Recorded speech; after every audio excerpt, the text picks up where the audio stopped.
It was 3:17 a.m., and on a Tuesday that smelled of iodine, floor wax, and the metallic tang of old blood. The fluorescent lights of St. Jude's emergency ward hummed with a headache-inducing flicker, casting long, sickly shadows across the linoleum. Nia stood over the sink in the scrub room, the cold water turning pink as it swirled down the drain. Her hands were trembling, not from fear, but from the adrenaline crash that always followed a resuscitation. She was 26 years old, with skin the color of deep mahogany and eyes that held the weight of 1,000 witnessed tragedies, yet in this moment, she looked small against the sterile, white tiles. She adjusted her blue surgical scrubs, the fabric stiff with dried sweat, and took a deep breath. She had saved him. The John Doe in Trauma Bay had come in with a severed femoral artery and no insurance, a ghost to the system. The protocol demanded she stabilize and transfer to a county facility. The protocol demanded she save the expensive coagulants for viable patients. Nia had ignored the protocol. She had used the expensive clotting agent. She had stitched him up with the precision of a seamstress mending fine silk. He was breathing. That was all that mattered. But the silence of the scrub room was shattered by the sharp, rhythmic clacking of Italian leather shoes on the hard floor. Click, click, click. The sound was predatory. Nia didn't need to turn around to know who it was. Director Holloway. He was young for an administrator, barely 30, with a jawline he thought made him look authoritative, but only made him look petulant. He wore suits that cost more than Nia's annual salary, and he viewed the hospital not as a sanctuary of healing, but as a ledger of profit and loss. He stopped in the doorway, leaning against the frame with a casual arrogance that made Nia's stomach turn. He wasn't looking at her face. He was looking at the inventory checklist on his tablet. The thrombolytic agent, Holloway said, his voice smooth and devoid of humanity. Batch 44X. $5,000 a dose. You administered it to a vagrant, Nia. He finally looked up, his pale blue eyes cold and accusing. A vagrant who will likely overdose within the week if he survives the night. You stole from this hospital. Nia turned off the tap.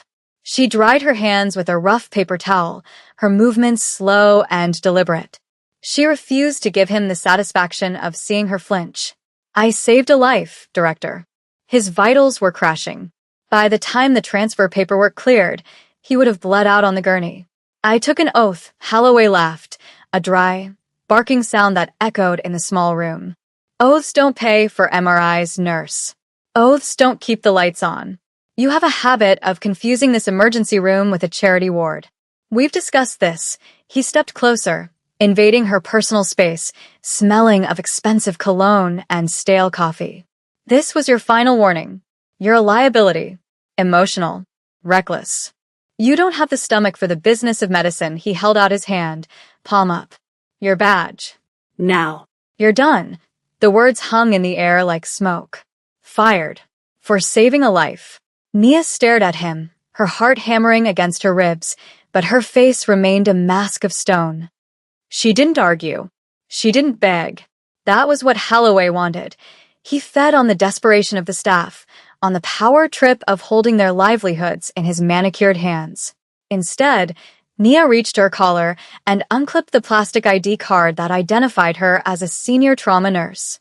It felt heavy in her hand, a symbol of 4 years of sleepless nights, missed holidays, and the blood she had scrubbed from under her fingernails. She dropped it into Holloway's palm. It made a hollow plastic clatter. You're making a mistake, she said, her voice quiet but possessing a strange, resonant gravity. Not because I need this job, but because you have forgotten what this building is for, Holloway smirked, pocketing the badge as if it were a trophy. I think I'll manage without your morality lectures. Security will escort you out. Don't linger. He turned on his heel and walked away, already typing on his tablet, dismissing her existence before he had even left the room. Nia was left alone with the humming lights and the smell of bleach, the silence pressing in on her like a physical weight. She was stripped of her title, but strangely, she felt lighter. The chains of a broken system had just been cut. The walk to the locker room felt like a funeral procession of one. The hospital corridors were dim at this hour, populated only by the rhythmic beeping of heart monitors and the soft squeak of rubber soles. Nia kept her head high, though inside, a storm was brewing. Panic was starting to claw at the edges of her composure. Rent was due in 3 days. Her student loans were a crushing mountain that never seemed to shrink. She had no family here, no safety net. She was a brilliant nurse, yes, but in a city that ran on connections and nepotism, a firing for misconduct would blacklist her. She opened her locker, number 104, and began to pack. A stethoscope, a spare pair of comfortable shoes, a framed photo of her mother, who had worked 2 jobs to send her to nursing school. She placed them into a worn canvas tote bag. Every object was a memory, and packing them away felt like amputating a limb. She changed out of her scrubs into civilian clothes, jeans, and a simple gray sweater, but kept the blue scrub top on underneath, a layer of armor she wasn't ready to shed. As she closed the locker door, the metal clanged with a finality that made her flinch. Holloway was waiting by the nurse's station, watching her with a smug expression, ensuring she didn't steal any gauze or tongue depressors. He pointedly looked at his watch. "Escort is here," he called out, gesturing to a bored-looking security guard. "Walk her to the curb. Make sure she leaves the premises entirely." Nia walked past him, her eyes fixed forward. She could feel his gaze on her back, burning with petty triumph. She pushed through the double doors of the ER entrance, leaving the sterile, controlled air of the hospital behind. The world outside was a violent contrast. It was pouring rain, a torrential, angry downpour that turned the asphalt into a black mirror reflecting the city's neon despair.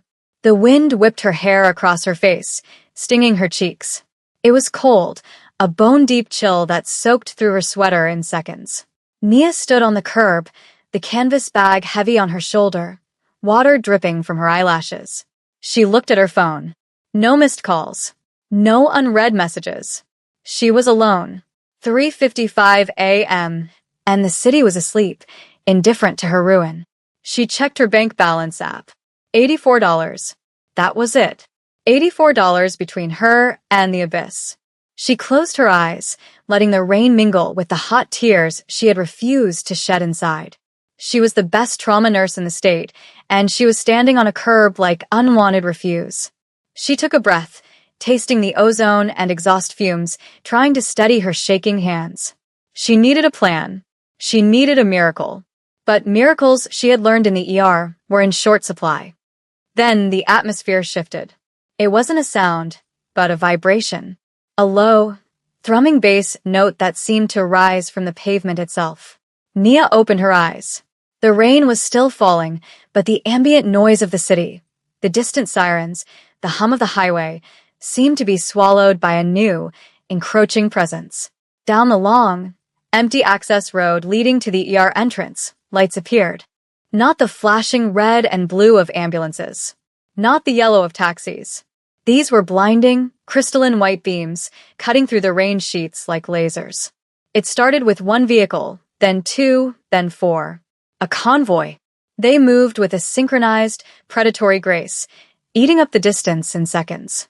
They weren't normal cars. They were matte black, armored SUVs, massive and imposing, with tinted windows that swallowed the light. The lead vehicle was a sleek, extended sedan that looked less like a car and more like a rolling fortress, a Maybach of the kind Nia had only seen in music videos. Holloway had followed her out, ostensibly to smoke a cigarette under the awning, but really to savor the last moments of her humiliation. He froze, his lighter halfway to his mouth. He stared at the approaching convoy, his eyes widening. "Donors," he muttered, straightening his tie reflexively. "Must be a VIP emergency. A senator. Or a CEO." He tossed his unlit cigarette into a puddle and stepped forward, adopting his best sycophantic smile. "Get out of the way, Nia," he hissed, shoving her shoulder lightly. "Move. You're blocking the drop-off zone. We have important guests." Nia stumbled back slightly, her shoes splashing in the gutter, but she didn't leave. She couldn't. She was transfixed by the convoy. There was something terrifyingly precise about the way they moved. They didn't slow down for the speed bumps. The suspension just absorbed the impact with a heavy thud. The lead SUVs fanned out, blocking the street traffic, creating a perimeter in seconds. This wasn't a medical emergency. This was an invasion. The vehicle screeched to a halt in perfect unison, the tires hissing on the wet pavement. For a moment, nothing happened. The engines idled with a deep, guttural growl that vibrated in Nia's chest. The red taillights bathed the wet concrete in the color of blood. Then, the doors of the escort SUVs flew open. Men poured out. They moved like liquid shadows, fast, silent, and terrifyingly efficient. They wore bespoke black suits that strained against massive shoulders, with earpieces coiled like translucent snakes behind their ears. They didn't look like hospital security. They looked like war machines wrapped in silk. Rain bounced off their shaved heads and broad backs. Holloway took a step forward, his smile trembling but still plastered on.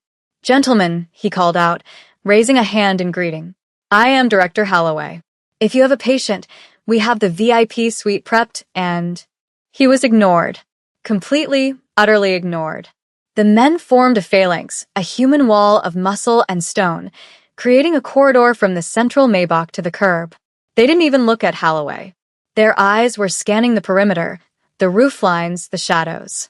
One of them, a giant of a man with a scar running through his eyebrow, reached into his jacket.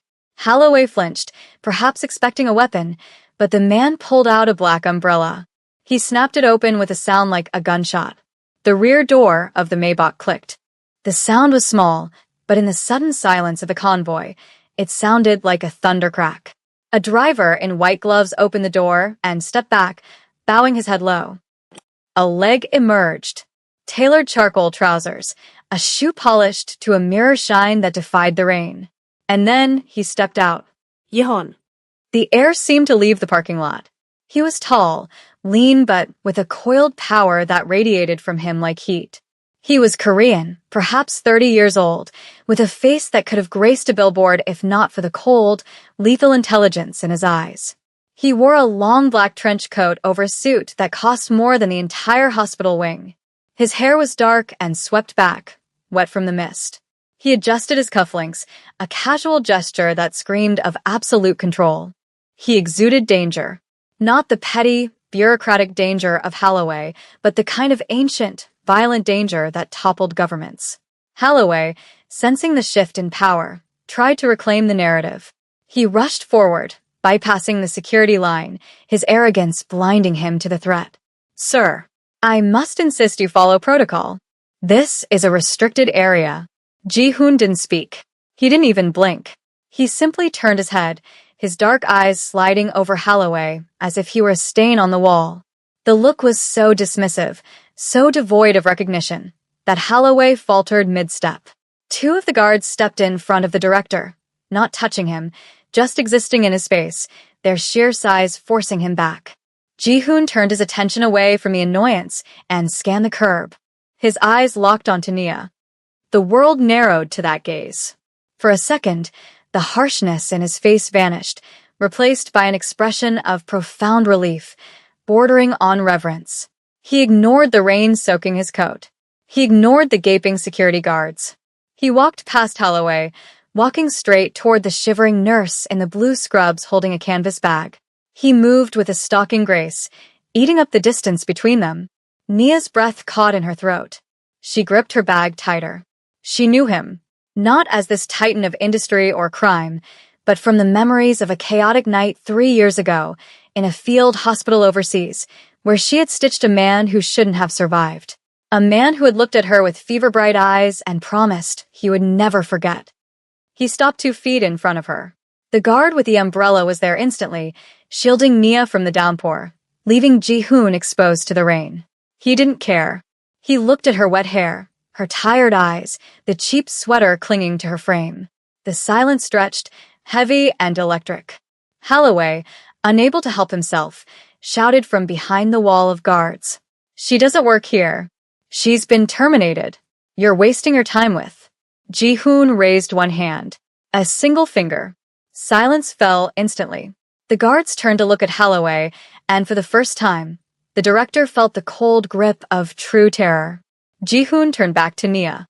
He slowly lowered his head, bending his tall frame in a deep, formal bow of absolute respect. When he straightened, his eyes were soft, a stark contrast to the violence surrounding them. His voice was low, a rich baritone that cut through the noise of the storm. I apologize for the delay, Ji-hoon said, his English perfect, clipped with a slight accent. We had to clear the sector. He looked at the hospital, then back to her, noticing the badge missing from her chest. A dark shadow passed over his face, a flicker of rage directed at the building behind her, before he returned his gaze to hers. You look tired, ma'am. Ma'am. Holloway sputtered from the background, his voice cracking. She's a nurse. A fired nurse. Ji-hoon finally acknowledged Holloway. He turned slowly, his movement distinct and terrifying. He looked at the director, then at the hospital doors, then back to Nia. This man, Ji-hoon asked Nia, his voice deceptively calm. Did he dishonor you? Nia looked at Holloway. She saw the sweat on his upper lip, the trembling of his hands. She looked back at Ji-hoon, at the dangerous men who stood ready to tear the building apart on a single command. She felt a strange sensation in her chest. It wasn't revenge. It was safety. For the first time in years, she wasn't the one holding up the weight of the world. He fired me, Nia whispered, her voice steady, for saving a patient who couldn't pay. Його не святайтенд. A muscle feathered in his cheek. He nodded once, a sharp, decisive movement. Then, he has done me a great favor. He stepped closer to Nia, extending a hand. He didn't grab her. He waited, palm open, an invitation. The dead is called in Nia. But not by you. By me. He gestured to the open door of the Maybach, where warm, amber light spilled out onto the wet pavement. You do not belong in this place.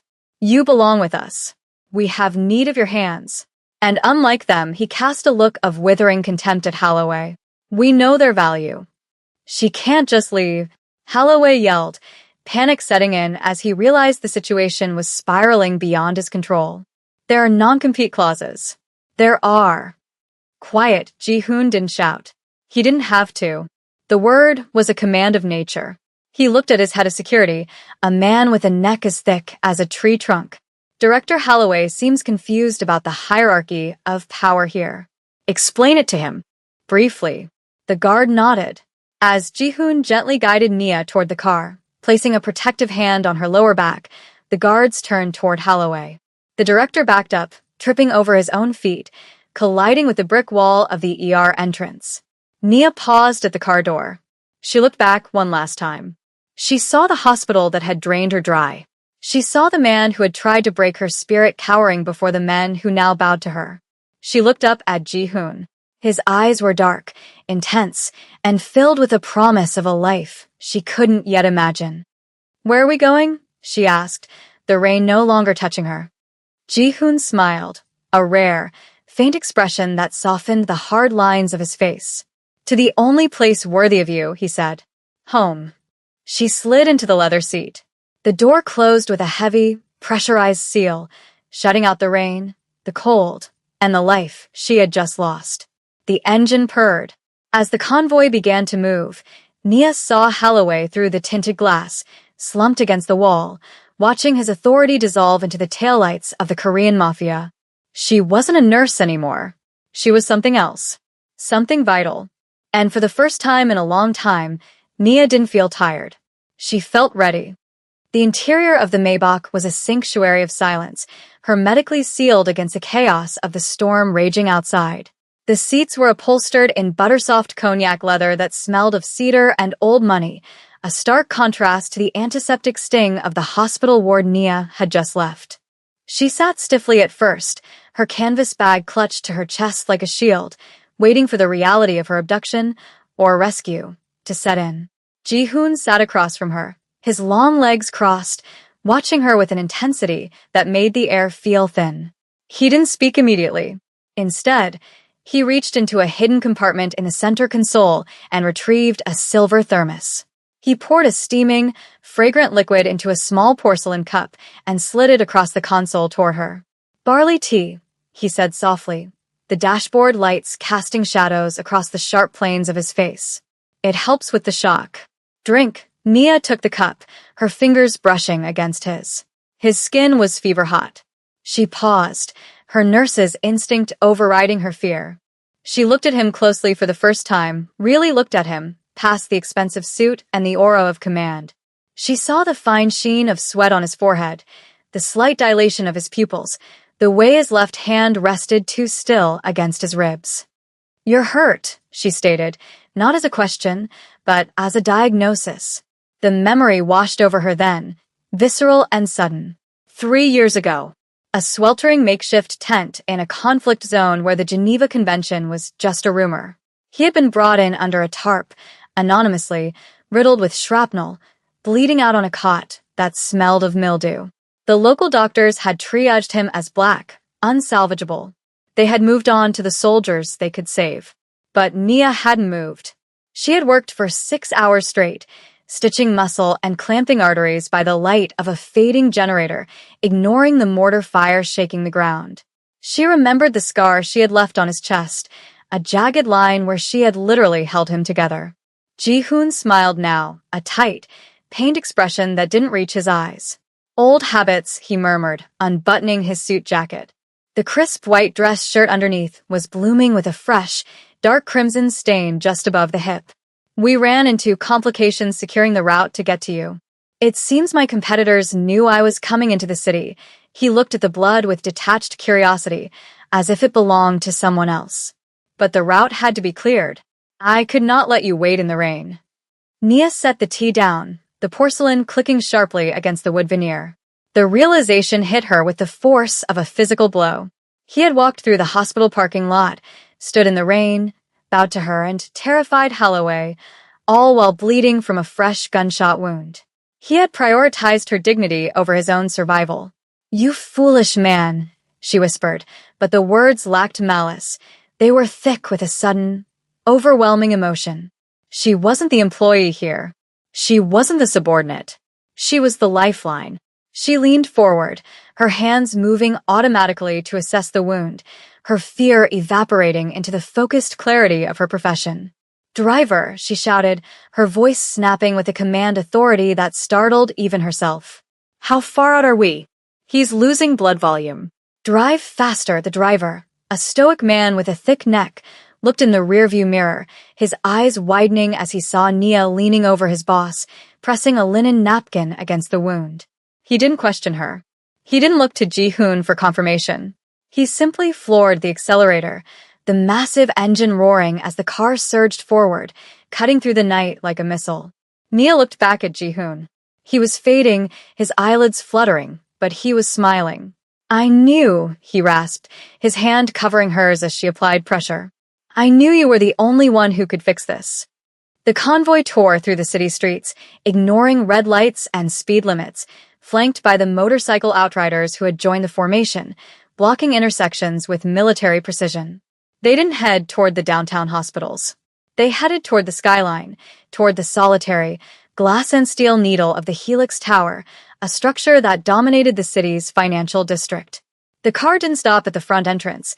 It swung into a private underground cargo bay that opened with a hydraulic hiss. The moment the vehicle stopped, the doors were ripped open. But it wasn't doctors who swarmed the car, it was soldiers.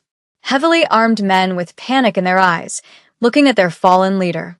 They froze when they saw Nia, a woman in a cheap sweater and blue scrubs, her hands covered in the boss's blood. "Back up," she ordered, stepping out of the car and pulling Ji-hoon's arm over her shoulder to support his weight. "I need a gurney." Now. "Do not touch the wound unless you are scrubbed in." The men, terrifying giants who likely dissolved bodies for a living, hesitated. They looked at Ji-hoon.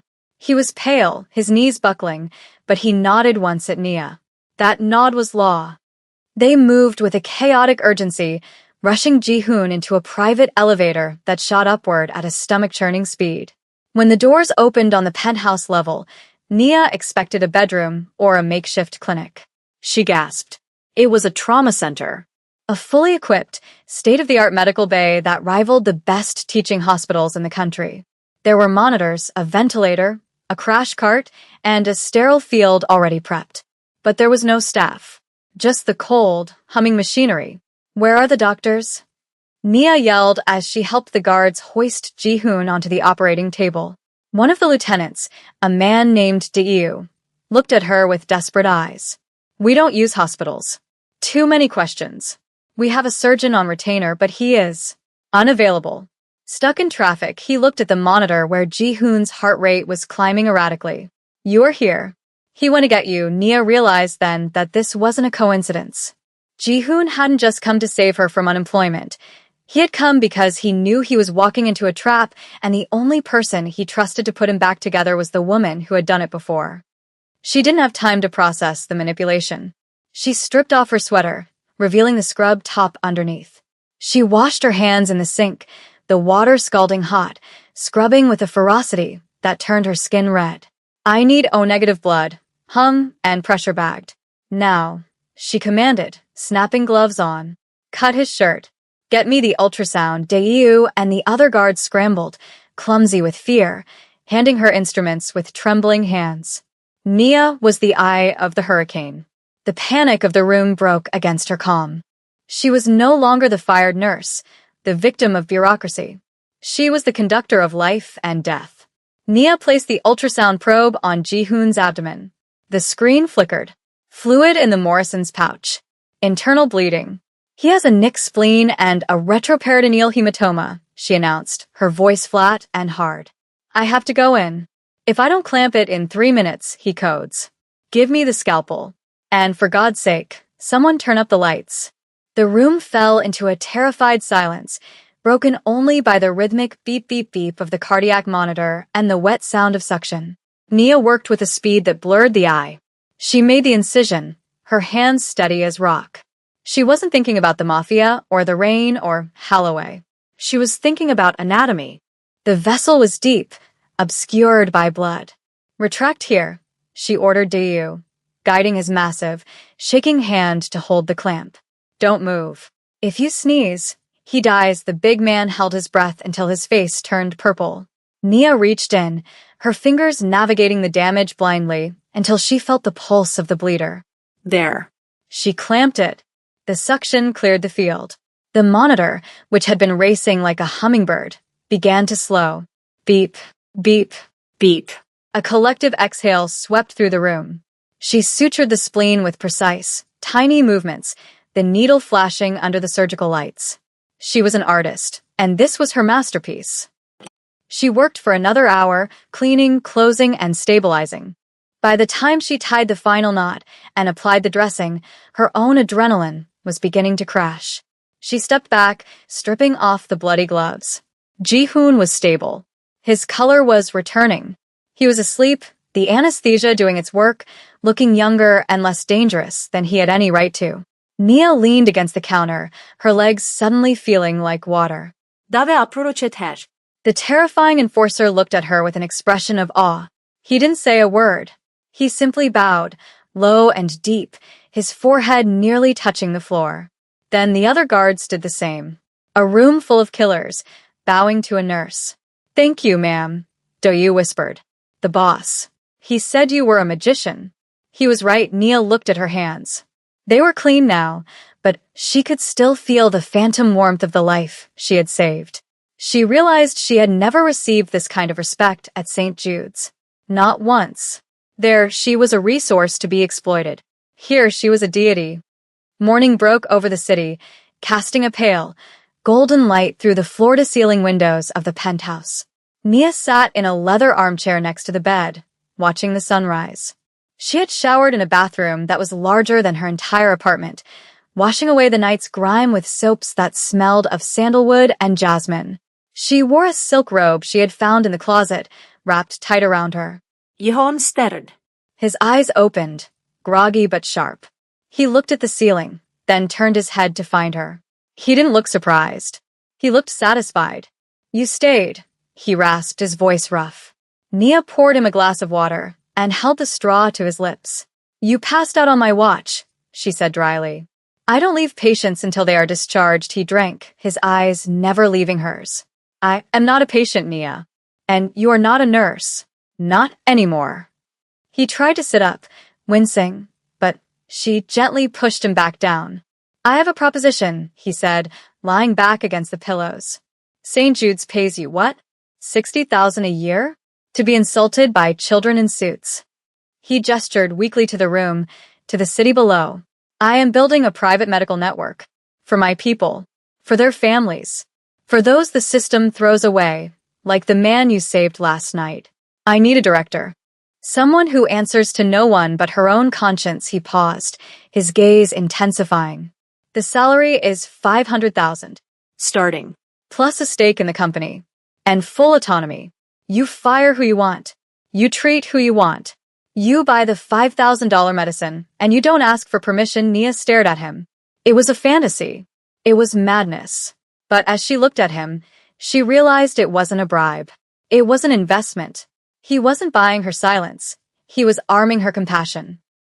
Her phone, which she had left on the side table, began to buzz. It was a text message. Then another. Then a call. She glanced at the screen. Director Holloway. The voicemail notification popped up. She could almost hear his wheedling tone, the panic in his voice as the board of directors likely came down on him for losing a top trauma nurse and insulting a major donor in the same night. He probably wanted her back. He probably had a revised offer. Nia looked at the phone, then at Ji-hoon. He was watching her, waiting for her choice. She didn't hesitate.